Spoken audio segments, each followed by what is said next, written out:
Hello everyone, I Kuldeep Sharma welcome you on today's session of daily news analysis where we are going to look at the most important news from the Hindu newspaper as well as Indian Express.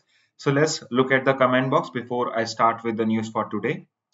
So the first comments are basically answers. So first comments are from 702 Krish, and I asked you in the previous class that who is the current chief of defense staff, and he or she has correctly mentioned is a General Anil Chauhan. एक और question मैंने आपसे पूछा था कि in the constitution schedule number 8 how many languages originally were there and how many languages are there currently. So again, that has also been answered correctly. 14 languages were there originally, and now 22 languages are there. And yes, English is not part of Schedule 8. Okay. What are the official languages? So he or she has mentioned English and Hindi. So you should know this, that as per the Constitution, your Constitution says that Hindi in Devanagari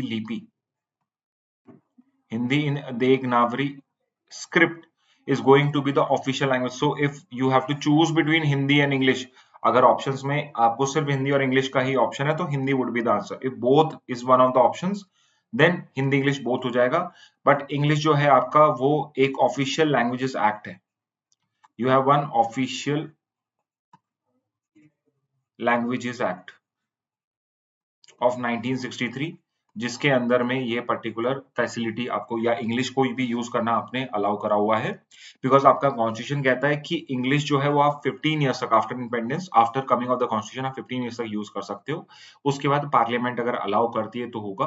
तो official language act के अंदर में this has been allowed. सो अगर एक ही choose करना है तो हिंदी हो जाएगा. अकॉर्डिंग टू कॉन्स्टिट्यूशन क्वेश्चन होगा तो भी सिर्फ हिंदी होगा. बट अगर ओवरऑल ऑफिशियल लैंग्वेज पूछा है तो that is also correct. English Hindi both are the official languages. Okay, national language, so none till now. So as of now we have not declared national language. और last class में मैंने आपसे ये भी पूछा था कि नेशनल स्पोर्ट्स कौन सा इंडिया का, and it was a trick question because we know this now that we do not have a official sports. Okay. इसके बाद अंकटेड का फुल फॉर्म पूछा था मैंने आपसे. United Nation Conference on Trade and Development, year of establishment is 64, headquarter is in Geneva. आपके sample पर 2 में हेडक्वार्टर का क्वेश्चन था. So you have to know important headquarters of certain important organization, specifically United Nations organization which are more important for us. ठीक है, तो वो कर सकते हैं. स्टार BS2R ने भी सारे आंसर्स दिए हैं and all of them are correct. Okay. Palak Parikh, LC16M8 is also vaccine of mpox. Okay, so पलक ने एक और एडिशन बताया है mpox की वैक्सीन का. So we had discuss two, जिनकॉस था आपका एक आपका था ACAM 2000 एंड यस LC16M8 जो ओरिजिनली आपकी स्मॉल पॉक्स की वैक्सीन थी. That same vaccine has been found to be successful against mpox also. तो स्मॉल पॉक्स वाली वैक्सीन आप इसके अगेंस्ट में भी यूज कर सकते हो. Again more important is that you should know that whether there is a vaccination for mpox or not. mpox के लिए हमारे पास वैक्सीन है या नहीं, वो इंपॉर्टेंट क्वेश्चन ज्यादा है rather than आपको एग्जैक्टली पता हो, बिकॉज बाय द टाइम आपका एग्जाम होगा there would be 3-4 more candidates approve for vaccination. तो बहुत कम चांस होंगे वैक्सीनेशन का नाम पूछ ले, but still there is no harm if you know another vaccine for it. Because आज भी हम एक और वायरस के बारे में डिस्कस करेंगे जो आपके इंडियन एक्सप्रेस में आया है. उसको भी हम डिस्कस करेंगे बिकॉज उसकी अभी तक कोई वैक्सीन नहीं है. ठीक है. Billionaire biography, sir daily news and के प्रॉपर नोट्स बना रहे हैं, फिर भी मंथली कंपेंडियम के नोट्स बनाएं या फिर सिर्फ एक बार गो थ्रू कर ले. सो बिलियनर बायोग्राफी, एक तो प्लीज आपका ओरिजिनल नेम पता होगा, so it would be better to communicate. तो व्हाट आई वांट इज कि अगर आप डेली न्यूज एनालिसिस के प्रॉपर नोट्स बना रहे हैं तो लेट्स से मंथली कंपेंडियम आ रहा है तो आई एम श्योर कि आपने पॉइंट वाइज या लेट्स से डेट डाल के नोट्स बनाए होंगे. So what you can do is you can cross check. It is possible कि मंथली कंपेंडियम में कोई चीज एक्स्ट्रा प्रोवाइडेड हो, या डेली न्यूज एनालिसिस में तो यूजुअली सब कुछ ही कवर होता है, बट स्टिल हो सकता है मंथली कंपेंडियम में कोई न्यूज थोड़ी डिटेल में किसी अलग तरीके से कवर्ड हो. तो आप एक बार अपने नोट्स ओपन कर सकते हैं और मंथली कंपेंडियम से क्रॉस चेक कर सकते हैं. Once you are done with this cross checking, उसके बाद you just have to have a single source of notes और उन्हीं को ही आपको बार बार रिवाइज करना है. Okay. And always now remember this, your exam is just I would say only 30-35 days are left. Actual जो days बचे हैं आपके प्रिपरेशन के, So now you have to focus, at least in GK you have to focus much more and more on your revision now. Okay. आगे move करते हैं Jayprakash sir, MIT on Bangladesh please, the GK relay session covered it history. So okay, MIT on Bangladesh भी हो जाएगा आपका. We were supposed to start MITs today itself, but the thing is कि थोड़ा technical issues की वजह से आज हम स्टूडियो रिकॉर्डिंग्स नहीं कर पा रहे हैं. स्टिल इसी वजह से ये रिकॉर्डिंग भी यहीं हो रही है. ठीक है, जैसे ही स्टूडियो वाला प्रॉब्लम रिजॉल्व होता है, start uploading the MITs also. Okay, and we have taken your suggestion for Bangladesh MIT also. Okay, read with Mahir ने भी आपके आंसर्स करे हैं. CDS current CDS general Anil Chauhan 14 आपके ओरिजिनल थी, currently 22 official language national language. Yes, for games sir MIT on important government schemes and initiative also. Okay, for game 6819 we'll have a MIT on important government schemes and initiatives also. ठीक है, इसका भी एक MIT बना दिया जाएगा. User NB का question है, sir there is no headquarter of BRICS और is it in Shanghai. So आपका जो ब्रिक्स है इसका कोई हेडक्वार्टर नहीं है. There is no headquarter of BRICS, but there is a headquarter of new development bank, जिसको हम पहले ब्रिक्स बैंक बोलते थे. So earlier this was known as BRICS bank. अब उसका नाम हो चुका है न्यू डेवलपमेंट बैंक.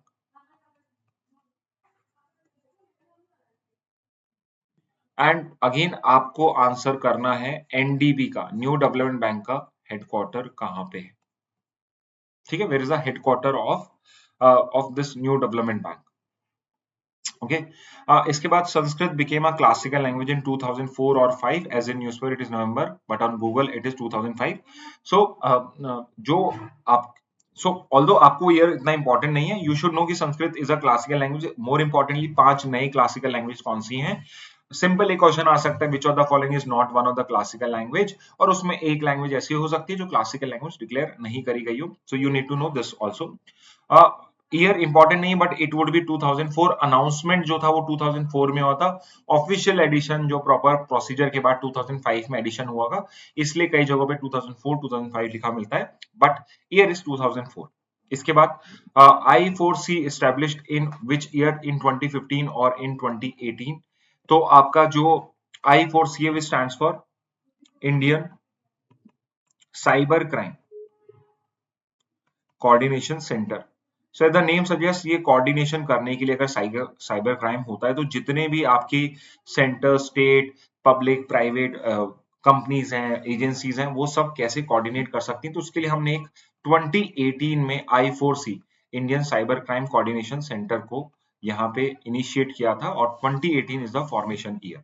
ठीक है, यूजर NB का current CDS general Anil Chauhan, schedule 8. UNCTAD का new name is united nation trade and development 64, headquarter is in Geneva. All are correct. पूर्वई ने आंसर दिए हैं Anil Chauhan, original language 14, English and Hindi national language, and 64. yes, so all of you have given correct answers. Okay, so we are done with the comment box. Now let's look at the news from today.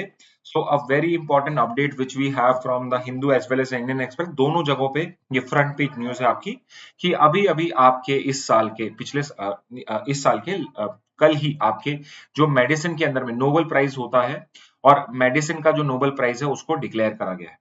So Nobel prize for medicine has been declare.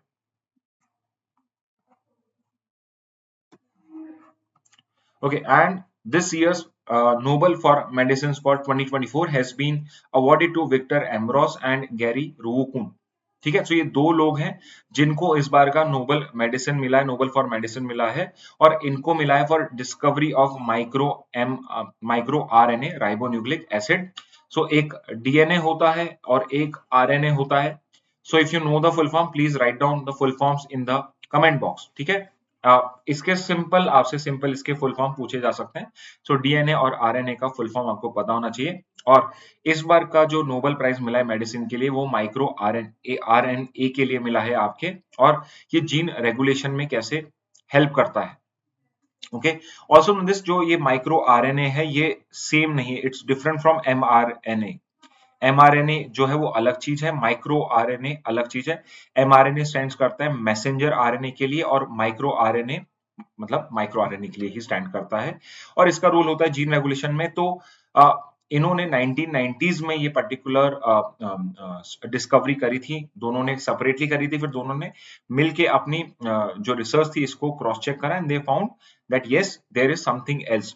So mechanism क्या है, अगर मैं आपको short में समझाना चाहूँ कि ये मेडिसिन में इन्होंने डिस्कवरी करा क्या था, तो इफ यू नो कि जो डीएनए होता है, डीएनए इज बेसिकली जिसके अंदर में आपकी जेनेटिक इंफॉर्मेशन होती है, genetic information. And what exactly the genetic information, basically एक तो पूरी की पूरी आपकी आज तक की जो हिस्ट्री रही है अब तक की, पूरे आपके इवोल्यूशन की वो हिस्ट्री इसमें होती है। और स्पेसिफिकली आपके हर सेल के अंदर में न्यूक्लियस होता है, न्यूक्लियस में क्रोमोसोम होता है, क्रोमोसोम्स के अंदर में डीएनए होता है। तो हर डीएनए के अंदर में यानी हर सेल के अंदर में कुछ इंफॉर्मेशन होती है, और डिफरेंट सेल्स का डिफरेंट रोल होता है, डिफरेंट जॉब्स होते हैं। फॉर एग्जांपल आपके जो हार्ट का सेल, हार्ट के सेल्स, उसका काम क्या है, उनका बीप करने का या उनका कॉन्ट्रैक्ट करने का और एक्सपेंड होने का काम है, सो दैट ब्लड का ट्रांसपोर्टेशन हो सके। तो सिमिलरली वो सेल अलग तरह से करेंगे। आपके स्टमक के सेल का एसिड प्रोडक्शन का काम होगा, तो वो सेल्स एसिड प्रोड्यूस करेंगे, विच मीन्स हर सेल का डिफरेंट काम होता है। विच मीन्स डीएनए के अंदर में जो जेनेटिक इंफॉर्मेशन है, उसमें जो स्पेसिफिक जीन्स है, उनका अलग अलग काम होता है। बट नो दिस, जो भी आपके सेल्स हैं, उन सबके जीन्स के अंदर में, उन सबके जो डीएनए, उनमें सब में सेम इंफॉर्मेशन है। विच मीन्स आपके स्टमक के जो डीएनए है, या आपके स्टमक के अंदर में जो आपका डीएनए और आरएनए है या क्रोमोसोम्स हैं, उन सब में भी सेम वही जेनेटिक इंफॉर्मेशन है जो आपके स्किन के सेल में या हार्ट के सेल में। विच मीन्स सेल में इंफॉर्मेशन सेम है, बट सेल्स के अंदर में जो जीन्स है वो अलग अलग तरह से फंक्शंस करते हैं। तो ये जो फंक्शंस कैसे पता पड़ता है कि स्टमक के सेल्स को क्या फंक्शन करना है, क्या प्रोटीन प्रोड्यूस करना है, और इंटेस्टाइन के या हार्ट का जो सेल है उसको कौन सा प्रोटीन प्रोड्यूस करना है, ये जो प्रोसीजर ये कैसे होता है, उसी को और एक्सप्लेन करने में इन्होंने हेल्प करी थी माइक्रो आरएनए के आइडेंटिफिकेशन से। तो लाइक आई टोल्ड यू कि आपका जो डीएनए होता है उसके पास में जेनेटिक इंफॉर्मेशन होती है। तो आपके ये कुछ सेल होते हैं mRNA, these are known as messenger RNA, message लेके जाते हैं। तो ये डीएनए की इंफॉर्मेशन जो होती है इनके पास में, ये कॉपी करते हैं, और ये सेल्स जो होते हैं, जो भी उस एरिया के सेल्स होते हैं, उनको ये इंस्ट्रक्शन प्रोवाइड करते हैं। तो फॉर एग्जांपल अगर आपके स्टमक में जो सेल्स होंगे, उसके अंदर का डीएनए का जो इंफॉर्मेशन है वो एमआरएनए कॉपी करेगा और इसको सेल्स को प्रोवाइड करेगा, और इस पर्टिकुलर इंफॉर्मेशन या प्रोसीजर को बोलते हैं हम ट्रांसक्रिप्शन। ठीक है, इसको बोला जाता है transcription, which is basically it is telling the cells कि आपको कौन सा प्रोटीन प्रोड्यूस करना है, सो दैट जो काम उस पर्टिकुलर ऑर्गन का या पार्ट का है, वो ऑर्गन उस पार्ट को कर सके। तो इस प्रोसेस को कहते हैं हम ट्रांसक्रिप्शन। एंड आपके 1960s में जाके 1960s में ही हमने ये चीज डिस्कवरी कर ली थी कि ऐसे कुछ एमआरएनए होते हैं और जो ट्रांसक्रिप्शन करते हैं, प्रोटीन प्रोड्यूस करते हैं, जिससे आपके जो डिफरेंट सेल्स होते हैं फंक्शन करते हैं। और ये एक पर्टिकुलर मैसेज जा रहा है इसके अंदर में, और मैसेज में कब आपको स्विच ऑन होना है किसी जीन को और कब स्विच ऑफ होना है, इससे ही आपका पता पड़ता है। अब एक बार ये प्रोसेस स्टार्ट हो गया, मतलब कि जीन फॉर्मेशन स्टार्ट हो गया, अब ये इसके बाद सेल का कोई कंट्रोल नहीं है इसके पास, विच मीन्स कि अगर ये अनकंट्रोलेबल हो जाता है तो आपको कुछ ऑटो इम्यून डिजीज या कैंसर, डायबिटीज, ये सब हो जाएगा। यही तो बीमारियां होती हैं कि आपके सेल्स जो होते हैं वो अपना रेगुलेशन खो देते हैं। तो हमारी अंडरस्टैंडिंग सिर्फ यहीं तक थी। However, 1990s, so 1960s में हमें ट्रांसक्रिप्शन पता पड़ा, 1990s के अंदर में जाके इन्होंने अपनी अलग से रिसर्च स्टार्ट करी एंड दे फाउंड आउट कि इसके ऊपर भी कोई और माइक्रो आरएनए होता है, इसके आगे भी। तो ट्रांसक्रिप्शन, तो पोस्ट ट्रांसक्रिप्शन में जीन रेगुलेशन कैसे होता है उसके लिए उन्होंने माइक्रो आरएनए का। तो आरएनए क्या है, मॉलिक्यूल्स हैं। तो बोला पहले तो एमआरएनए मॉलिक्यूल्स हैं जो मैसेज सेंड करते हैं और फिर आपका जीन या आपका सेल प्रोटीन्स बनना स्टार्ट करता है। बट उसके ट्रांसक्रिप्शन के बाद में भी आपके और मॉलिक्यूल्स होते हैं जिनको इन्होंने नाम दिया माइक्रो आरएनए। और इनका काम क्या होता है, इनका काम होता है जीन को रेगुलेट करना, जीन रेगुलेशन, विच मीन्स कि ये डिसाइड करते हैं, it is not decided by the messenger RNA, या इसमें ऐसा नहीं है कि सेल के पास में कुछ कंट्रोल नहीं है।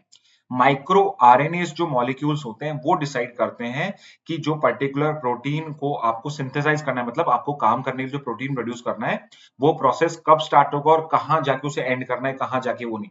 विच मीन्स कि अगर हम माइक्रो आरएनए की आप स्टडी करेंगे तो we would know, for example, कहां जाके माइक्रो आरएनए का प्रोसेस जो है उसमें कुछ प्रॉब्लम आ रही है, तो उससे शायद कैंसर कॉज हो रहा है। एंड अब जो आपकी नेक्स्ट स्टेप का जो ट्रीटमेंट बन रहे हैं स्पेसिफिकली कैंसर के लिए या अलग अलग आपके जेनेटिक डिजीज के लिए, उसके अंदर में अब हम माइक्रो आरएनए का यूज कर रहे हो। So that's why this particular जो आपकी 1993 की 2000 की आपकी ये माइक्रो आरएनए की जो डिस्कवरी थी, उसको इस साल हमने Nobel prize for medicine provide करा है। एंड अब तो हम माइक्रो आरएनए पहले हमें नहीं पता था कितने होते हैं, अब वी नो दिस कि आपके बहुत सारे ऐसे micro RNA, not just in invertebrates but vertebrates, her type के जो आपके एनिमल किंगडम है, इवन प्लांट किंगडम है, उसमें भी जो आपके आरएनएस हैं वो आपको माइक्रो आरएनएस कई टाइप के मिल जाएंगे, जिसके लिए आपको इन दोनों को, विक्टर एम्ब्रोस और गैरी रूकुन को आपका नोबेल फॉर मेडिसिन मिला है 24 का।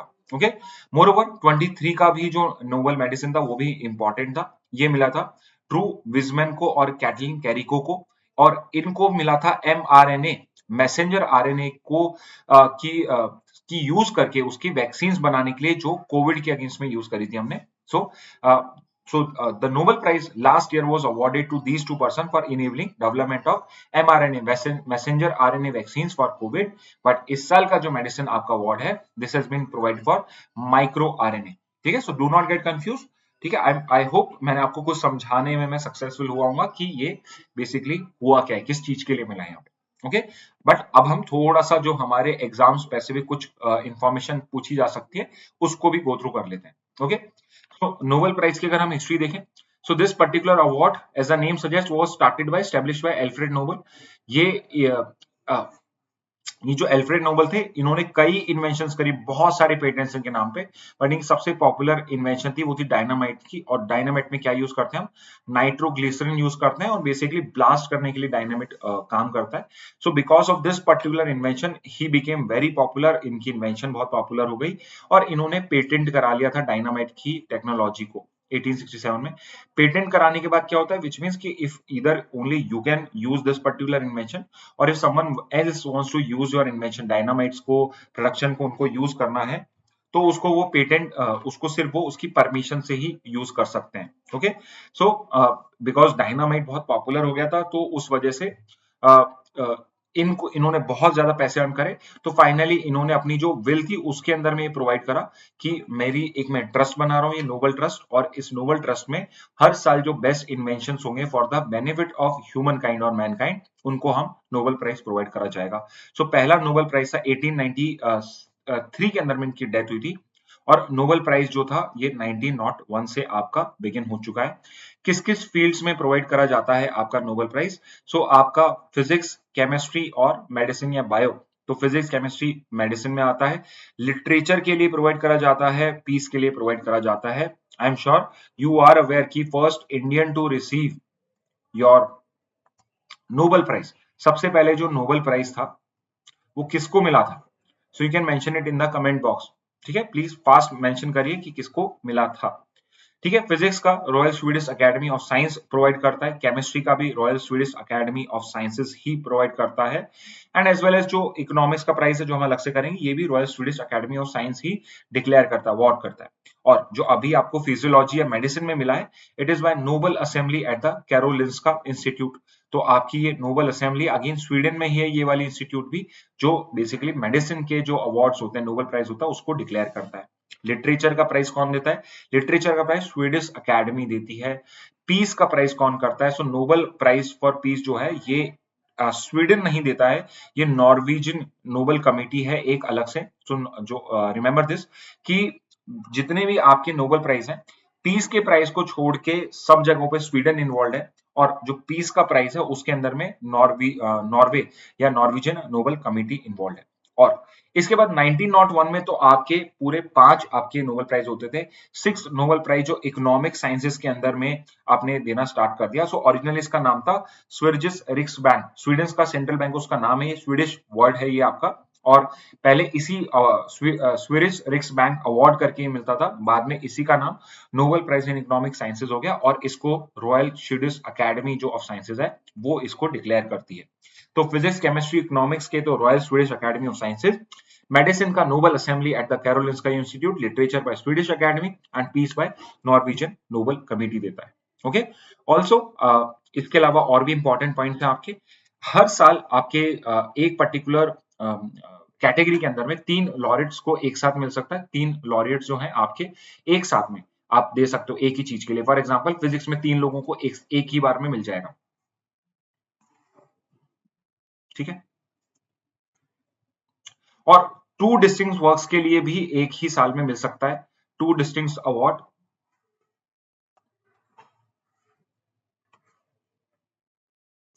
may be chosen for each award. Okay, so the awards can only be given to individuals with the exception of peace prize. So remember this fact. This fact is important. Okay, कि आपके जो awards होते हैं वो सिर्फ individuals को मिलते हैं। एक पीस प्राइज का जो अवार्ड है वहां पे एक्सेप्शन है, जो एक इंडिविजुअल्स और आपके इंस्टीट्यूशंस दोनों को मिल सकते हैं। ठीक है, ये दोनों को मिल सकते हैं। इसके बाद जो अवार्ड सेरेमनीज होती हैं वो दिसंबर 10th को होती हैं, which is the death anniversary of Alfred Nobel. और तो दिसंबर 10th को आपका हम नोबल डे सेलिब्रेट करते हैं और उसी दिन आपकी ये प्राइज सेरेमनी को कंडक्ट किया जाता है। ये सेरेमनी कहाँ होती है? स्टॉकहोम कंसर्ट हॉल के अंदर में होती है, स्वीडन के अंदर में, और जहां पे इकोनॉमिक्स, लिटरेचर, मेडिसिन, फिजिक्स और केमिस्ट्री के होते हैं। नोबेल प्राइज इन पीस जो है, बिकॉज वो नॉर्वे देता है, नॉर्वेजियन नोबेल कमेटी देती है, तो ये पर्टिकुलर सेरेमनी आपकी ऑस्लो में होती है। तो आपकी Nobel prize in peace ceremony आपकी नॉर्वे में होती है, ऑस्लो में। बाकी सारी सेरेमनी आपकी स्वीडन के अंदर में परफॉर्म करी जाती है। ओके, ओके, इसके बाद I have also compiled a list of Indian winners of Nobel prize. तो आज तक 10 लोगों को मिल चुका है, जिसमें सबसे पहले आपके हो जाएंगे नोबेल प्राइज विनर हो जाएंगे रविंद्रनाथ टैगोर। तो रविंद्रनाथ टैगोर को 1913 में फॉर लिटरेचर मिला था। He is the first Indian to win a Nobel prize for Gitanjali. तो इनकी जो बुक थी of many short story, not short story but इसके अंदर में इनकी पोइट्री थी गीतांजलि के अंदर में, तो इसके लिए 1930 में 13 में इनको पहला लिटरेचर और फर्स्ट इंडियन विनर थे ये आपके नोबेल प्राइज के। इसके बाद very importantly sir CV Raman, जिनको 1930 में फिजिक्स के लिए फिजिक्स के फील्ड के अंदर में इनको नोबेल प्राइज मिला था for discovery of Raman effect. और ये पर्टिकुलर जो चीज है ये इंपॉर्टेंट है, because CV Raman was the first recipient of a particular award.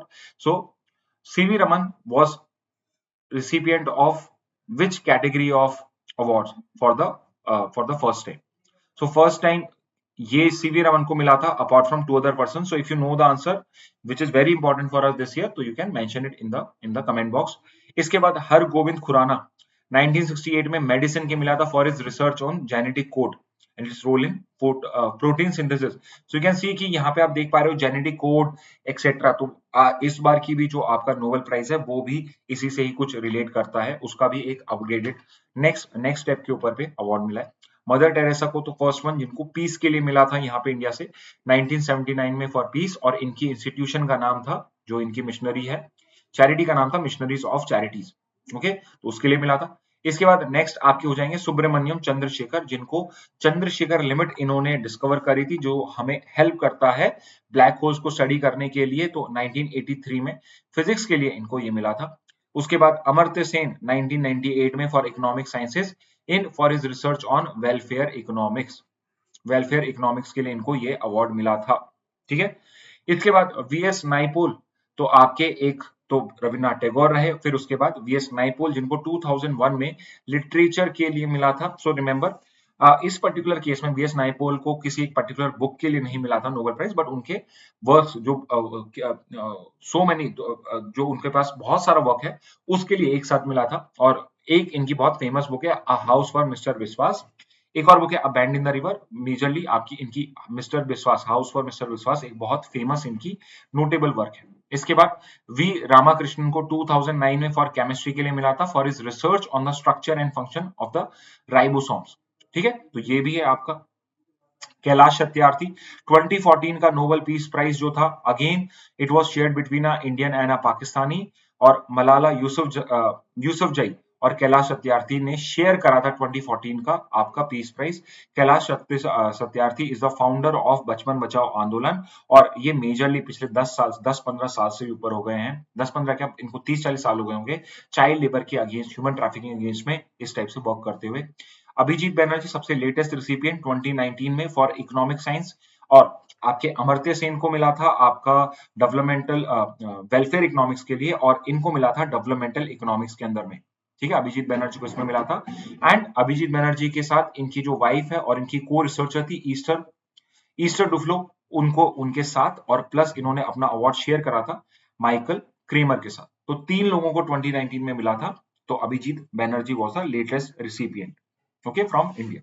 Okay, so ये कुछ एक्स्ट्रा इन्फॉर्मेशन है नोबेल प्राइज के लिए, बिकॉज आपके एग्जाम में इस टाइप के क्वेश्चंस आते हैं, so I thought let's cover these also.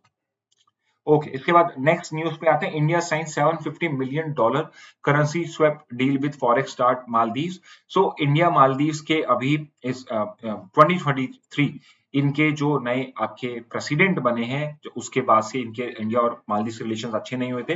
There were certain miscommunication, और I would say some bad feeling और bad words shared between Indian diplomats, not Indian diplomats exactly, but Indian people and your Maldivians diplomats. और वहां पे Twitter के ऊपर, जो उसको हम एक्स जानते हैं, वहां पे कुछ अननेसेसरी कमेंट्स भी शेयर हुए थे। बट अब बहुत थोड़ा बहुत इट्स इट्स फील लाइक कि अब वहां पे हम थोड़ा सा थॉ आया इस रिलेशन के बीच में। और अब यहाँ पे 750 मिलियन करेंसी स्वैप डील करी है इंडिया ने मालदीव के साथ में। सो एक इंपॉर्टेंट फैक्ट, बिकॉज इस बार आपके सैंपल नंबर 2 में एक बहुत सिंपल सा क्वेश्चन था कि एडम ब्रिज जो है वो आपके किन दो उसमें कौन सी दो वाटर बॉडीज हैं जो एडम ब्रिज को सेपरेट करती हैं। तो सिमिलरली 8 डिग्री चैनल है आपका, 8 डिग्री चैनल है आपका, जो इंडिया को मालदीव के से सेपरेट करता है। बेसिकली आपका जो लास्ट पॉइंट है ये है इंडिया का मिनिकॉय आइलैंड, जो लक्षद्वीप का पार्ट है, और उस साइड से उसके साउथ में जाके मालदीव स्टार्ट हो जाता है, एंड दोनों के बीच में 8 degree channel. Okay, diplomatic relations कब स्टैब्लिश हुए थे? तो 1965 में हमने डिप्लोमेटिक रिलेशन स्टैब्लिश कर लिए थे। एज सुन एज ये पहले ब्रिटिशर्स के कंट्रोल में था ये पर्टिकुलर आइलैंड, और जैसे ब्रिटिशर्स 65 में यहाँ से लीव करे, वी हैड डिप्लोमेटिक रिलेशन। इसके अलावा 1988 में वहां पे डेमोक्रेसी आ चुकी थी, तो 1988 में एक मिलिट्री कू होने की बात थी, मिलिट्री कू ट्राई करी गई थी, और यहाँ पे आपकी इंडियन आर्म फोर्सेस ने ऑपरेशन कैक्टस लॉन्च किया था। तो हमने वहां पे जाके मिलिट्री कू को स्टॉप करने में, उस अटेम्प्ट को वहां पे फेल करने में इंडिया का बहुत बड़ा रोल था, और उसने ऑपरेशन कैक्टस के थ्रू इस पर्टिकुलर मिशन को यहाँ पे सेव करा था। ओके, तो ये कुछ इंपॉर्टेंट फैक्ट्स हो जाएंगे। What you can do is you can mention in the comment box कि मालदीव्स के करंट प्रेसिडेंट, जिनकी आप फोटोग्राफ्स भी देख सकते हैं, मालदीव्स के करंट प्रेसिडेंट कौन है।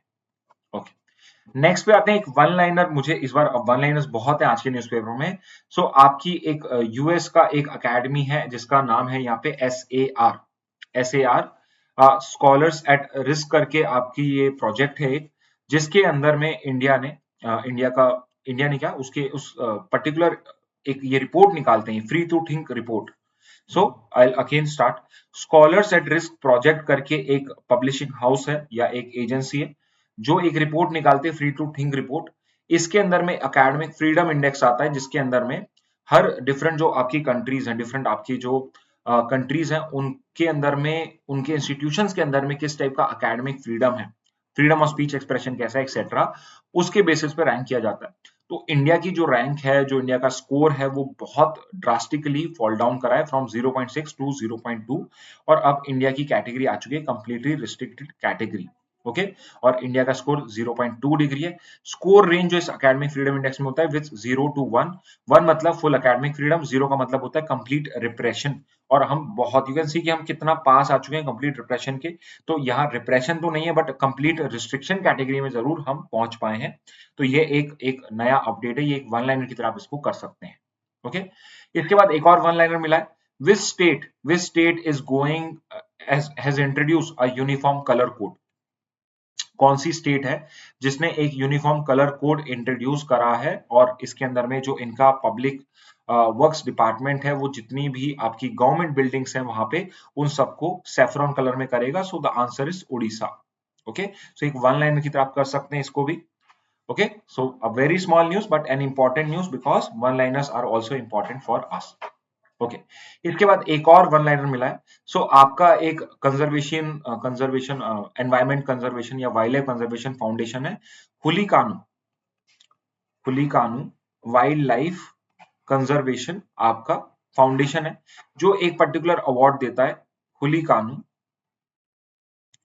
प्रोग्रेसिव आदिवासी, हुलिकानु progressive Adivasi wild life award. ये पर्टिकुलर अवार्ड, ये पर्टिकुलर कंजर्वेशन फाउंडेशन प्रोवाइड करती है एंड इसके अंदर में इस बार के जो रिसिपिएंट हैं वो हैं जेटी राजप्पा। तो J T Rajappa is going to be the winner of this year's हुलिकन progressive Adivasi wild life award. Okay, तो ये you can remember again as a one liner. तो आपके दो इंपॉर्टेंट वन लाइनर्स आज के न्यूज़पेपर में कवर हुए हैं। ठीक है, इसके बाद नेक्स्ट पे आते हैं, आपका एक एडिटोरियल है, आई थॉट इसको हम कवर कर सकते हैं, unpacking the centres affidavit on marital rape. So you should know this कि आपका जो क्रिमिनल लॉ है, आपका जो लॉ है क्रिमिनल लॉ है, आपका जो आईपीसी था पहले, इंडियन पिनल कोड, उसका सेक्शन 375 सेक्शन 375 है, उसका एक्सेप्शन 2 था। So section 375 talks about rape, but उसका exception 2 talks about an exception, और वो कहता है कि जो मैरिटल रेप है, अगर मैरिज में कोई फोर्सफुल या अनकंसेंशुअल सेक्सुअल इंटरकोर्स करता है विथ हिज वाइफ, तो वो आपकी रेप की डेफिनेशन में नहीं आता है। तो द ओनली डिफरेंस वाज कि अभी आईपीसी के अंदर में इट वाज कि बिलो 15 अगर ईयर कोई है तो वो रेप की सिचुएशन में आएगा, यानी कि कंसेंट अगर लेट्स से आपकी वाइफ जो है चाइल्ड मैरिज हुई है और 14 ईयर्स की है एंड आप उसे फोर्सफुल सेक्सुअल इंटरकोर्स करते हो या सेक्सुअल एक्ट करते हो, तो वो रेप की डेफिनेशन में आएगा। But if your wife is above 15 तो रेप की डेफिनेशन में आएगा। इन भारतीय न्याय संहिता हम अब सेक्शन 63 एक्सेप्शन 2 करके हमने उसमें थोड़ा चेंज किया है। ऑल्दो सेम रेप की डेफिनेशन में कोई चेंज नहीं है, बट यहाँ पे मैरिटल रेप का जो एक्सेप्शन उसमें हमने एक छोटा सा चेंज करा है कि हमने जो ये एज लिमिट है 15 ईयर ओल्ड, इसको अब हमने 18 ईयर ओल्ड कर दिया है। बिकॉज आपका जो पॉक्सो एक्ट है, पॉक्सो एक्ट है, if you know the full form mention it in the comment box. Okay, so POCSO act का फुल फॉर्म बताइए प्लस इसका ईयर बताइए, ईयर ऑफ एस्टैब्लिशमेंट कब है। ठीक है, तो पॉक्सो एक्ट का फुल फॉर्म प्लस आपका ईयर बताइए इसमें कब इसको इंट्रोड्यूस किया गया था। इसके हिसाब से a child is a person who is below 18 years and we know this, if you are a child your consent has no meaning. तो if your wife is below 18 और अगर आपने नॉन कंसेंशुअल वहां पे सेक्सुअल इंटरकोर्स करा है, तो वहां पे आपको मैरिटल रेप के एक्सेप्शन में काउंट नहीं किया जाएगा और आपको रेप के अंदर में, रेप के केस के अंदर में ट्राई किया जा सकता है। ठीक है, तो यहाँ पे ऑल्दो ये एक्सेप्शन था, बट स्टिल हम यहाँ पे डिफरेंशिएट नहीं कर रहे कि यहाँ क्या हम डिस्क्रिमिनेट नहीं कर रहे क्या between an unmarried women and a married women. तो अकॉर्डिंगली अभी सुप्रीम कोर्ट के अंदर में केस चल रहा है और यहाँ पे कुछ पीआईएल्स फाइल हुई है वेयर दे वांट कि जो मैरिटल रेप का एक्सेप्शन है इसको हमें रिमूव कर देना चाहिए। This exception should be remove, there should not be an exception for rape even though there is a institution of marriage involve. तो यहाँ पे ये जो पर्टिकुलर ऑथर है श्रद्धा चौधरी, ये इन्होंने कुछ आर्ग्यूमेंट्स बताए हमें जो आपकी गवर्नमेंट ने करा। At the outset you should know this कि government is in favour of keeping this particular, government favour करती है इस एक्सेप्शन को कीप करने के लिए। So it favours the exception. ठीक है, कि एक्सेप्शन एग्जिस्ट करना चाहिए और इसने कुछ पर्टिकुलर आर्ग्यूमेंट्स दिए। पहला आर्ग्यूमेंट इनका ये है कि आर्टिकल 14 जो है, सो ये एक क्रिटिकल रीजनिंग और लीगल रीजनिंग के लिए भी हम यहाँ पे इसको प्रिपेयर कर रहे हैं। तो पहला आर्ग्यूमेंट ये है कि आर्टिकल 14 जो राइट टू इक्वालिटी की बात करता है, एज पर गवर्नमेंट ये वायलेट नहीं होता है जब हम डिफरेंशिएट करते हैं between a married women and unmarried women, कि मैरिड और अनमैरिड वुमेन में ये डिफरेंशिएट नहीं करता है बिकॉज दोनों डिफरेंट सिचुएशन में या डिफरेंट कैटेगरी की में प्लेस करी जाती हैं। ठीक है, दोनों इक्वली प्लेस्ड नहीं है बिकॉज मैरिड वुमेन बनने के बाद दोनों का एक दूसरे के पास सेक्सुअल एक्सेस होता है। So there is a reasonable expectation of sexual access between a married women as well as married man, and it's both two way, दोनों का ही होता है। बट एक अनमैरिड वुमेन के पास में या एक किसी भी स्ट्रेंजर का एक अनमैरिड वुमेन के पास में सेक्सुअल एक्सेस नहीं आप यहाँ पे अज्यूम कर सकते हो। सो बिकॉज दोनों सिचुएशन अलग हैं तो हम आर्टिकल 14 में ऐसे इसका वॉयलेशन नहीं होता है। बट यू नो दिस कि eight the outset this particular differentiation looks wrong on the face of it, कि आप इस तरीके से कैसे कह सकते हो कि on the basis of sexual access आप ये कह रहे हैं कि married women is different from unmarried women.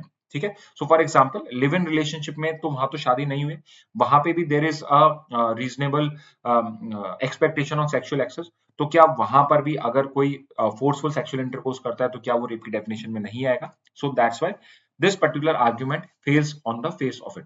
ठीक है, तो ये पहला आर्गुमेंट इनका।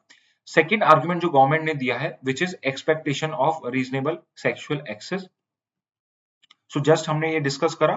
तो ये सेम आर्ग्यूमेंट जो है कि एक्सपेक्टेशंस होती हैं, तो आप एक्सपेक्टेशंस कैसे डिसाइड करोगे कि ये सब्जेक्टिव एक्सपेक्टेशन है या ऑब्जेक्टिव है? For example it is possible कि एक पर्टिकुलर कपल के बीच में एक डिफरेंट स्टैंडर्ड हो सकता है आपके कंसेंसस का, एक डिफरेंट कपल के बीच में डिफरेंट हो सकता है, और अगर मैं एक लीगल रूल फॉलो करना चाहता हूं तो मैं क्या सब्जेक्टिव रूल फॉलो करूंगा या मुझे एक ऑब्जेक्टिव रूल फॉलो करना चाहिए?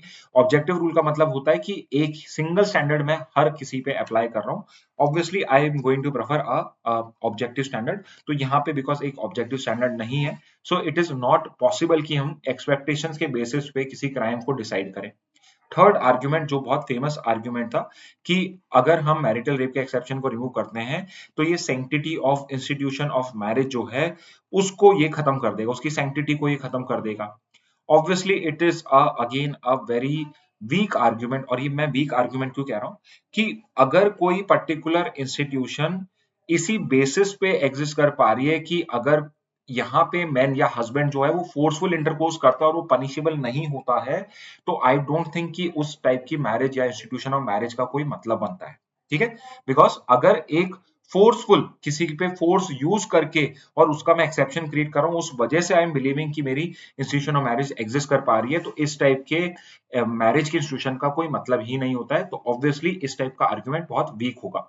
इसके अलावा दे हैव आर्ग्यूड कि आपका जो मैरिज है ये एक सोशल इशू है, not a legal issue. It's a social issue and not a legal issue. Obviously this is also not true, because अगर इस आर्ग्यूमेंट के बेसिस पे तो बहुत सारे, फॉर एग्जाम्पल अनटचेबिलिटी है उसको भी मैं सोशल इश्यू बोल के ये कह सकता हूँ कि ये लीगल इश्यू नहीं है, तो यहाँ पे कोर्ट डिसाइड नहीं कर सकता है। मोर ओवर यहाँ पे आपके जो गवर्नमेंट है वो आर्ग्यू कर रही है कि ये आर्टिकल 14 और 21 को वायलेट नहीं करता है, विच मीन्स कि यहाँ पे कुछ ना कुछ लीगल सेंस है ना। मोर ओवर अगर कोई सोशल इश्यू है भी और अगर वो मेरे पार्ट 3 को, मेरे फंडामेंटल राइट्स को वायलेट करता है, पार्ट 3 फंडामेंटल राइट्स को वायलेट करता है, तो ऑब्वियसली इसको मेरी कोर्ट अनकॉन्स्टिट्यूशनल डिक्लेयर कर सकती है। ओके, मोर ओवर यहाँ पे ऑथर आर्ग्यू कर रहा है कि ठीक है, वी बिलीव कि यहाँ पे कोर्ट ये तो नहीं डिक्लेयर कर सकता कि मैरिटल रेप क्रिमिनलाइज कर सकते हैं या नहीं कर सकते, बट यहाँ पे ये उसकी कॉन्स्टिट्यूशनैलिटी को तो चेक कर सकता है। लीगैलिटी नहीं तो कॉन्स्टिट्यूशनैलिटी तो चेक कर ही सकता है।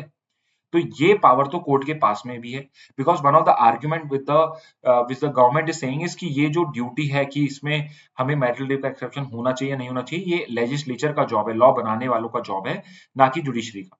सो यहाँ पे ऑथर आर्ग्यू कर रहे हैं कि वी एक्सेप्ट कि yes it is the job of the legislature law making.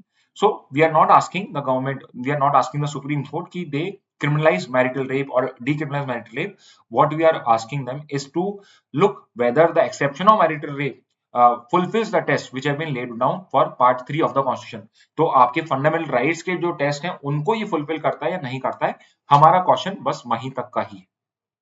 okay, so this is a very good aapka article on marital rape, and it is very important for you to read properly, specifically both for your legal reasoning as well as critical reasoning, because marital rape का exception का case चल रहा है supreme court में very near to your exam, तो legal reasoning में question आ सकता है और critical reasoning में भी ये क्वेश्चन बन सकता है। moreover general piece of advice, आपका जो भी आर्टिकल आएगा अगर वो उन्होंने मोल्ड नहीं करा, डिफरेंट नेगेटिव वर्ड्स में नहीं बनाया उसको, तो यू जो भी स्ट्रॉन्ग आर्ग्यूमेंट्स होंगे those would be in favour of कि मैरिटल रेप का एक्सेप्शन जो है वो आपका एग्जिस्ट नहीं करना चाहिए रेदर देन कि वो एग्जिस्ट करना चाहिए। ठीक है, so remember this particular fact. Okay, next पे आते हैं अनदर वन लाइनर। सो यहाँ पे विथ विच कंट्री, अगर मैं आपसे क्वेश्चन फॉर्म में पूछूं, with which country India is creating a aeronautical campus as well as creating a cluster, aeronautical cluster in India, so उसका आंसर हो जाएगा आपका France. So remember we are not concerned about other data, we are more concerned about कि किसके साथ हमारा ये one liner है, फ्रांस और इंडिया मिलके इंडिया में एक एरोनॉटिकल कैंपस क्रिएट करेंगे, जहां पे आप बेसिकली जो आपके फ्लाइंग ऑब्जेक्ट्स होते हैं उसकी आप स्टडी कर पाओगे। तो एरोनॉटिकल कैंपस या एक इंस्टीट्यूशन आप कह सकते हैं, वो फ्रांस के साथ मिलकर हम इंडिया में कर रहे हैं। तो अगेन एक और वन लाइनर आप लोगों के लिए। ओके, एक और वन लाइनर आपके लिए, number of Indian wild assets in Gujarat up by 26%। So आपका एक पर्टिकुलर यहाँ पे एस्टिमेशन एक्सरसाइज होती है विच इज नोन एज वेप। वेप एक्सरसाइज होती है wild ass population estimation exercise, जो आपकी गुजरात गवर्नमेंट कंडक्ट करती है। Again I repeat, its name is wildlife not wildlife sorry, wild ass population estimation और वेब। और जो इसका अभी रिसेंट हमने एस्टिमेशन करा है, गुजरात गवर्नमेंट ने करा है, उसमें इट हैज बीन फाउंड कि आपके जो वाइल्ड एसेस हैं उनकी पॉपुलेशन इंक्रीज हुई है एंड बाय 26%। एंड इंटरेस्टिंगली आपकी जो वाइल्ड लाइफ पॉपुलेशन है वर्ल्ड में, it is only there in the district of Kutch. तो little Rann of Kutch and your greater Kutch, वहां पे ही आपके उन डिस्ट्रिक्ट्स में ही आपकी सिर्फ वाइल्ड एस की पॉपुलेशन वाइल्ड में आपको मिलती है। ठीक है, तो कच्छ के अंदर में ही अवेलेबल है। मोर ओवर, अगर आपका जो ये वाइल्ड एस है, अब इसको आप IUCN का स्टेटस है वो आपको पता होना चाहिए, International Union for Conservation of Nature, इसकी जो रेड बुक है उसमें इसका स्टेटस है इंडेंजर्ड, विच मीन्स इसकी पॉपुलेशन जो है वो इंक्रीज नहीं हो रही है, there might be a decrease in this particular population. Moreover, एक और फैक्ट आप इसमें ऐड कर सकते हैं, वेरी इंपॉर्टेंट आपके लिए, वन लाइनर के लिए, कि इंडिया अपना वाइल्ड लाइफ वीक जो है वो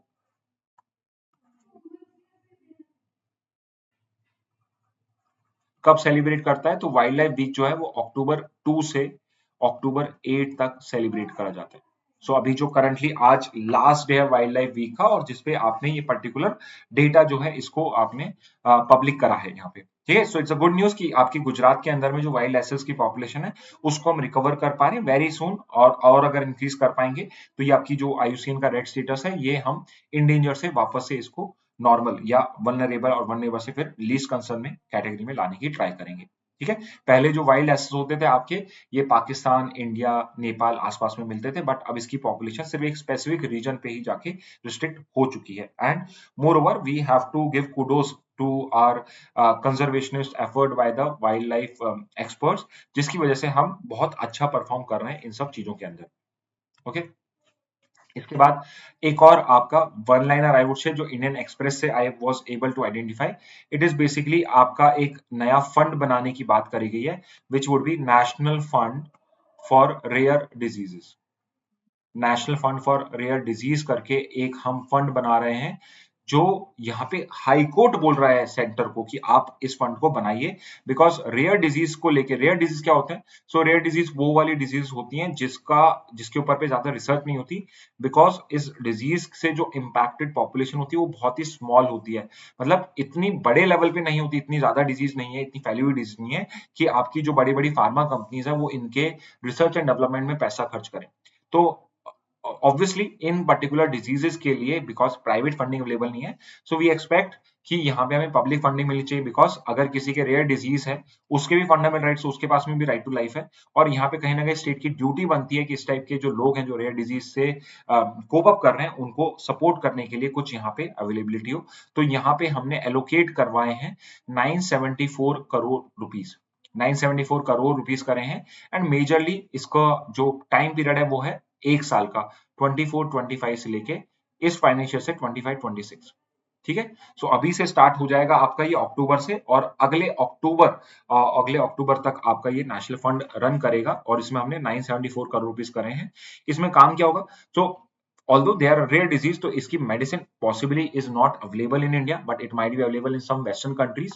तो वहां से आप जो भी, because rare disease की मेडिसिन है, इस पे रिसर्च में स्पेसिफिकली उन्होंने पैसा खर्च करा है, तो इसके ऊपर पे उनकी जो कॉस्ट होगी वो बहुत हाई होगी, तो यहाँ पे आपकी गवर्नमेंट जो है उस कॉस्ट को बियर करेगी। ठीक है, इसके अलावा हम पहले से एक कमेटी बना के बैठे हुए हैं, which is known as national rare disease committee. ये कमेटी जो बनाई गई थी, ये 23 में बनाई गई थी last year, national rare disease committee. तो ये कमेटी जो है 23 से 2028 तक एग्जिस्ट करेगी, सिर्फ इतने ही 5 साल का इसका टाइम पीरियड है, और इसके चेयरपर्सन है डॉक्टर निखिल टंडन। तो इस कमेटी के हेड कौन है, doctor Nikhil Tandon.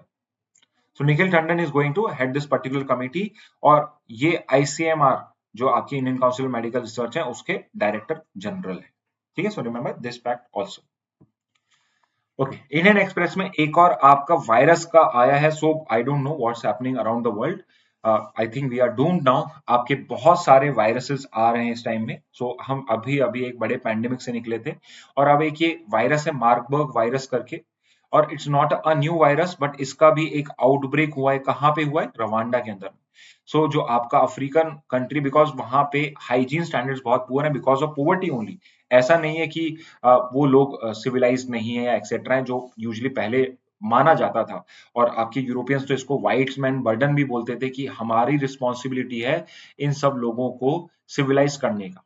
White man burden, not just African but Indian also. तो रवांडा जो है वहां पे आपका मार्बर्ग आउटब्रेक हुआ है। Now the problem with this virus is कि इसकी मोर्टेलिटी रेट, मतलब डेथ रेट जो है इसमें वो बहुत high, it has very high mortality rate. So that becomes a problem with this particular virus. अब इस पर्टिकुलर वायरस का नाम कहां से पड़ा, तो यूजुअली जहां पे ये पहली बार डिस्कवर होता है वायरस वहीं पे होता है। तो फर्स्ट आउटब्रेक हुआ था मार्बर्ग में, जो आपकी एक सिटी है जर्मनी के अंदर में। So that's why the name आपका मार्बर्ग। ठीक है। अब इसका मेन रिजर्व क्या है, सो आपके जो अगेन एक और बैट है यहाँ पे मेन रिजर्व। सो आपका जो ये कैरियर है, सबसे पहले ये आपका इजिप्शियन फ्रूट बैट करके है, फ्रूट बैट जो आपके केव्स में रहते हैं। ठीक है, तो ये इसके मेन रिजर्वॉयर है। ट्रांसमिशन कैसे होता है, सो ऑब्वियसली जूनोटिक डिजीज है आपका, फ्रूट बैट से ये ट्रेवल हो सकता है। उसके अलावा human to human transmission is also possible.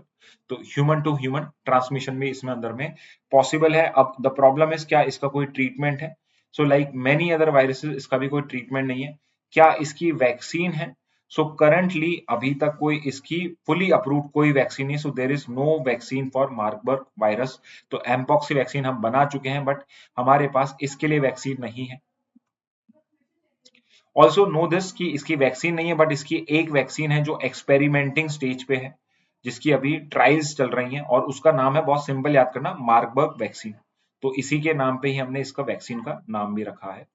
Marburg vaccine is the name. Okay, so remember this, इसकी क्या वैक्सीन है, अभी प्रेजेंटली अप्रूव्ड वैक्सीन कोई भी नहीं जो फाइनल हो चुकी है कि यस आप यूज कर सकते हो। But yes there is a experimentation vaccine which is Marburg vaccine. क्या इसका कोई ट्रीटमेंट है, so there is no treatment.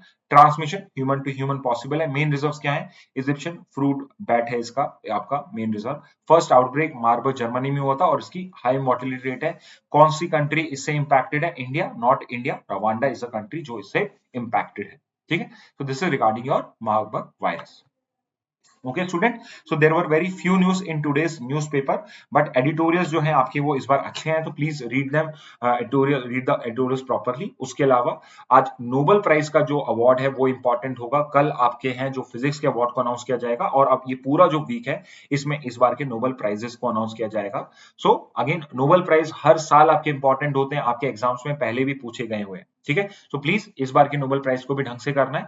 उसके अलावा मैंने आपको सारे 10 नोबेल प्राइज विनर्स जो हैं वो आज की स्लाइड में बता दिए, so you could have noted them down somewhere, और उनको आप अच्छे से याद भी कर सकते हैं। Not remembering everything about them कि किस चीज के लिए मिला था, बट एटलीस्ट जो फर्स्ट कौन था, और अगर क्वेश्चन आ जाए which of the following is not a Nobel prize winner, तो आपको उसका भी एक आइडिया होना चाहिए। CB Raman is an important Nobel prize winner आपके, बिकॉज वो आपके फर्स्ट रेसिपिएंट एक इंपॉर्टेंट अवार्ड के भी इंडिया के। ठीक है, so student that's it from my side for today. If you have any feedback, if you have any doubt, you can mention it in the comment box. I'll try to resolve it whenever we have our next session. Okay, so that's it from my side. Thank you and have a very nice day.